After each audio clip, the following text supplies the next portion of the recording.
குடியுரிமை மற்றும் குடியிருப்பு ஆலோசனை நிறுவனமான குளோபல் சிட்டிசன் சொல்யூஷன்ஸ் தனது 5வது ஆண்டு சர்வதேச பாஸ்போர்ட் குறியீடு 2026 பட்டியலை வெளியிட்டுள்ளது.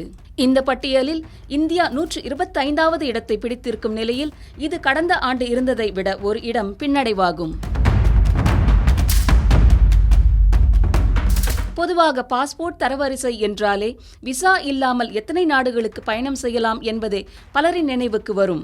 ஆனால் சர்வதேச பாஸ்போர்ட் குறியீடான குளோபல் பாஸ்போர்ட் இண்டெக்ஸ் அதற்கு அப்பாற்பட்ட பல அம்சங்களையும் கணக்கில் எடுத்துக்கொள்கிறது. அதாவது ஒரு நாட்டின் பாஸ்போர்ட் வைத்திருப்பவர்களுக்கு உலகளவில் கிடைக்கும் பயண சுதந்திரம், முதலீடு செய்வதற்கான வாய்ப்புகள், வாழ்க்கை தரம், பொருளாதார சூழல் மற்றும் தனிநபர்களுக்கு கிடைக்கும் வசதிகள் உள்ளிட்ட காரணிகளை இணைத்து தரவரிசை தயாரிக்கப்படுகிறது. அதன்படி இந்த ஆண்டின் சர்வதேச குறியீடு பட்டியலில் பயண சுதந்திரத்தில் இந்தியா 136வது இடத்தையும், முதலீட்டு வாய்ப்புகளில் 94வது இடத்தையும், வாழ்க்கை தரத்தில் 118வது இடத்தையும் பெற்றுள்ளது. இதன் மூலம் ஒட்டுமொத்தமாக இந்தியா 125வது இடத்தில் உள்ளது.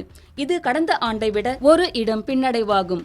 அதே சமயம் 2021ஆம் ஆண்டு சர்வதேச பாஸ்போர்ட் தரவரிசையில் இந்தியா 127வது இடத்தில் இருந்த நிலையில் கடந்த 5 ஆண்டுகள் 2 இடங்கள் முன்னேறி இருப்பதாகவும் பார்க்கப்படுகிறது.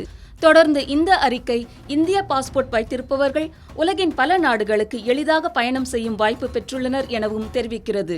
அதன்படி Nepal, Bhutan, Jamaica, Barbados, Tunisia, Angola, Macau உள்ளிட்ட பல நாடுகளுக்கு இந்தியர்கள் விசா இல்லாமல் அல்லது விசா ஆன் அரைவல் வசதியுடன் பயணிக்க முடிகிறது.